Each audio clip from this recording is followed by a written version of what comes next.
तो क्या हाल है दोस्तों। सबसे पहले सबको जय श्री राम। तो कल भाई दूसरा दिन टेस्ट मैच का भाई समाप्त हो गया है इंडिया और साउथ अफ्रीका के बीच में। और जब ये समाप्त हुआ मैच तो इंडिया की सिचुएशन देख के मुझे एक कहावत याद आई कि टीम इंडिया के आगे कुआं है और पीछे खाई है। जी हाँ, टीम इंडिया जो है साउथ अफ्रीका के चक्रव्यूह में फंस गई है भाई। और इस चक्रव्यूह से निकलना भाई नामुमकिन है, क्योंकि यहाँ पर टीम इंडिया के लिए सिर्फ मुझे दो रिजल्ट दिखते हैं। या तो टीम इंडिया ड्रॉ करवाएगी ये मैच, या ये टीम इंडिया हारेगी मैच, क्योंकि जीतना बहुत असंभव है भाई। क्योंकि जो कल की जो बैटिंग करी ना भाई, साउथ अफ्रीका ने लाजवाब बैटिंग करी और पूरा दिन खेलते हुए, लगभग पूरा दिन खेलते हुए 489 रन बना दिए और जो है टीम साउथ अफ्रीका को सिक्योर कर दिया। आप देखोगे ना क्या पैटर्न रहा साउथ अफ्रीका का।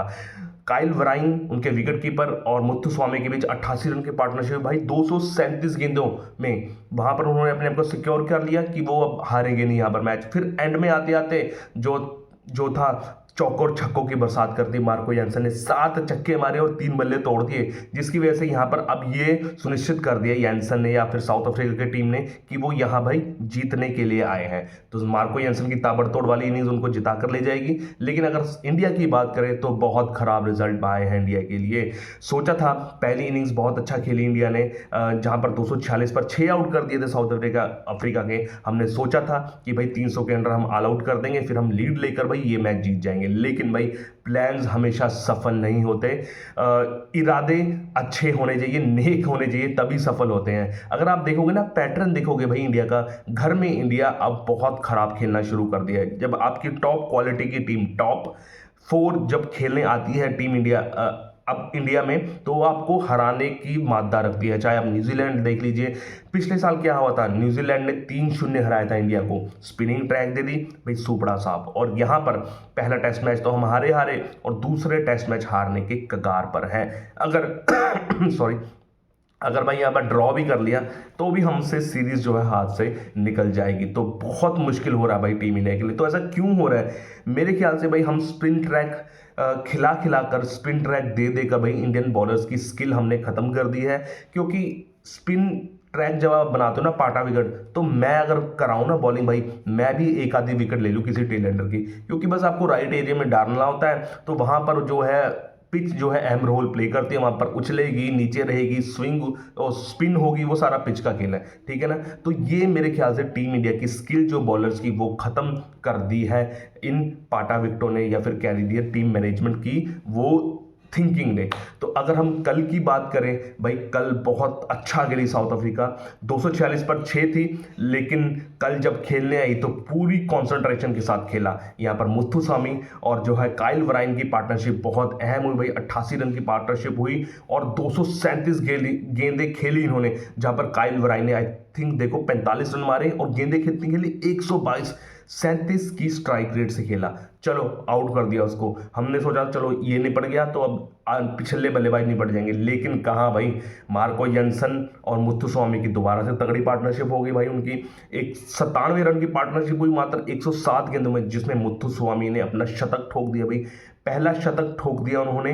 और कहते हैं ना, कहीं कहीं से हीरो बन के निकलते हैं, और आज ये हीरो बनकर निकले हैं। इंडियन ओरिजिन है भाई, 109 रन मारे और 206 गेंद खेली। वहीं पर अगर हम मार्को यानसन की बात करें तो भाई वो उसने पावर हिटिंग की तो हद ही पार कर दी।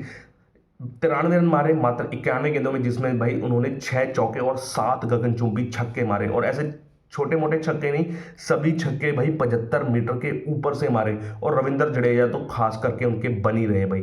अगर हम बात करें मुत्थुस्वामी की, तो मुत्थुस्वामी का पहला शतक है भाई।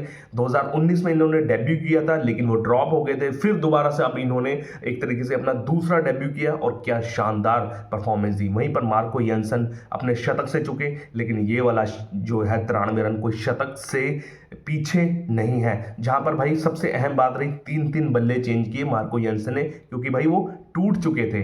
अब फिर इंडिया बैटिंग करने आई तो वो शुक्र करो भाई, जो थी लाइट जो कमी के कारण, रोशनी की कमी के कारण ये मैच रुक गया। क्योंकि अगर ये मैच और चलता 10 से 15 ओवर तो पक्का इंडिया की 2 विकेटें गिरती। क्योंकि आपने देखा था मार्को यानसन का वो बॉल जो छोड़ा था केएल राहुल ने भाई, अंडर लाइट्स खेलना, और बादल भी छाए हुए थे तो वहां पर स्विंग और सीम कर दिया भाई, बच गया केएल राहुल। और बात करें यहाँ पर यशस्वी जायसवाल की, भाई अब सिर्फ सारी बात भाई यहाँ पर यशस्वी जायसवाल पर टिक कर आ गई है भाई।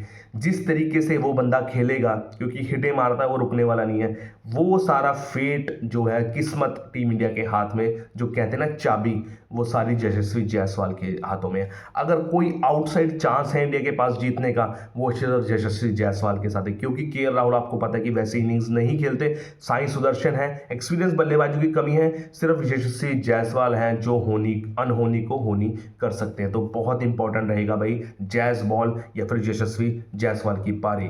तो बहुत मुश्किल है भाई टीम इंडिया का। 2 रिजल्ट मैंने आपको बता दिए, मुझे ये दिख रहा है। और भाई मुझे ऐसा लगता है ना, जैसे फुटबॉल इंडस्ट्री में या फुटबॉल स्पोर्ट्स में मैनेजर को सैक कर देते हैं भाई, वैसा भाई क्रिकेट में भी होना चाहिए, ठीक है ना। आपका मैनेजर एक तरीके से कोच ही होता है, तो आप अगर हम इतना खराब परफॉर्मेंस करेंगे तो भाई उसको सैक कर दो भाई, हटा दो।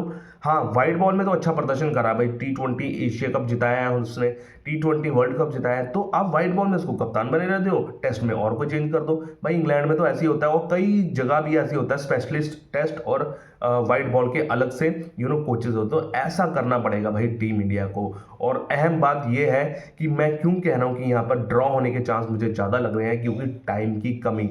जी हाँ, टाइम भी इंडिया के पास बहुत कम है। अगर देखोगे ना, इस टेस्ट मैच में 3 दिन का टाइम है, लेकिन दूसरा दिन था वहां पर 20 ओवर कम डले बैड लाइट की वजह से, जिसके कारण भाई आपके, अगर हम मोटा मोटा लगाए तो तीसरे चौथे पांचवें दिन भाई लगभग 30 से 40 ओवर आपके कटेंगे, क्योंकि खराब रोशनी के कारण। तो वहां पर भी टीम इंडिया को नुकसान है, क्योंकि इंडिया के पास समय ही नहीं है। तो अब देखते हैं भाई गौतम गंभीर और टीम इंडिया भी कौन सी राह चुनते हैं, तेज खेल के वो इंडिया को जितवाएंगे या फिर हरवाएंगे या फिर ड्रॉ कराएंगे। अगर ड्रॉ होगा तो वर्ल्ड टेस्ट चैंपियनशिप में उसके क्या पॉइंट्स बनेंगे, क्या फाइनल में पहुंचेगी या नहीं, बहुत मुश्किल है भाई अब यहाँ पर पहुंचना, साइकिल के वर्ल्ड टेस्ट चैंपियनशिप के साइकिल में पहुंचना।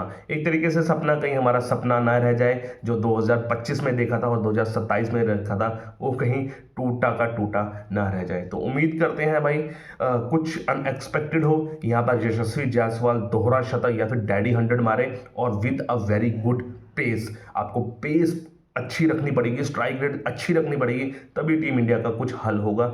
नहीं तो ये टेस्ट मैच टीम इंडिया के हाथों से जाता हुआ मुझे नजर आ रहा है। तो ऐसी खबरें जानने के लिए मेरे चैनल को लाइक शेयर सब्सक्राइब कीजिए। तब तक के लिए जय श्री राम। Okay, bye.